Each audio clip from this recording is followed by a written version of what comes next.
বাংলাদেশের মানুষের সাথে বেইমানি করে দিল্লির সামনে মাথা নত করে আপনাদের মতো প্রতিদিন ধুকে ধুকে মরব না।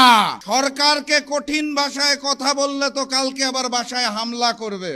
আমাদের দেশের গ্রাম অঞ্চলে এখন গড়ে 12 থেকে 18 ঘন্টা পর্যন্ত বিদ্যুৎ পাওয়া যাচ্ছে না। বিসমিল্লাহির রহমানির রহিম।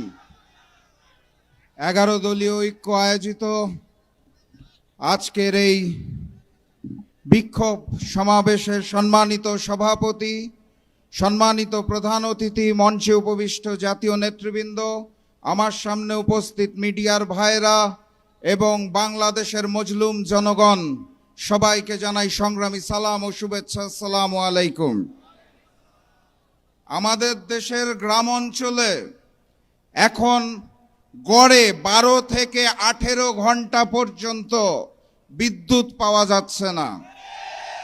দ্রব্যমূল্যের ঊর্ধ্বগতিতে সাধারণ মানুষের দিন খুব কষ্টে কাটছে।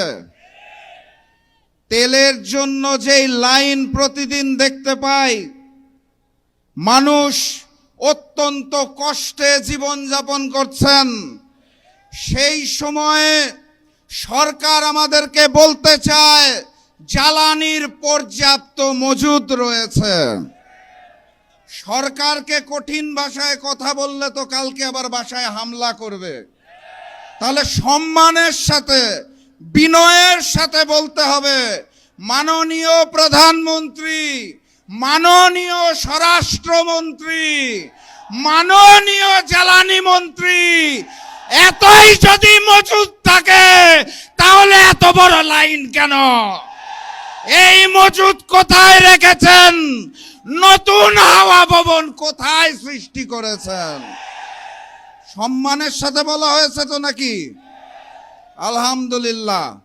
আর আজকের এই সমাবেশ থেকে স্পষ্ট ভাষায় জানিয়ে দিতে চাই, গণভোটের জনরায়ের আলোকে ওই জুলাই সনদ এই বিএনপি সরকার বাস্তবায়ন করবে না। অতএব তাদেরকে বাস্তবায়ন করাতে হবে। আর আমাকে যারা প্রতিদিন প্রতিনিয়ত হত্যার হুমকি দিচ্ছেন, তাদেরকে স্পষ্ট ভাষায় জানিয়ে দিতে চাই, বাংলাদেশের মানুষের সাথে বেইমানি করে দিল্লির সামনে মাথা নত করে আপনাদের মতো প্রতিদিন ধুকে ধুকে মরব না।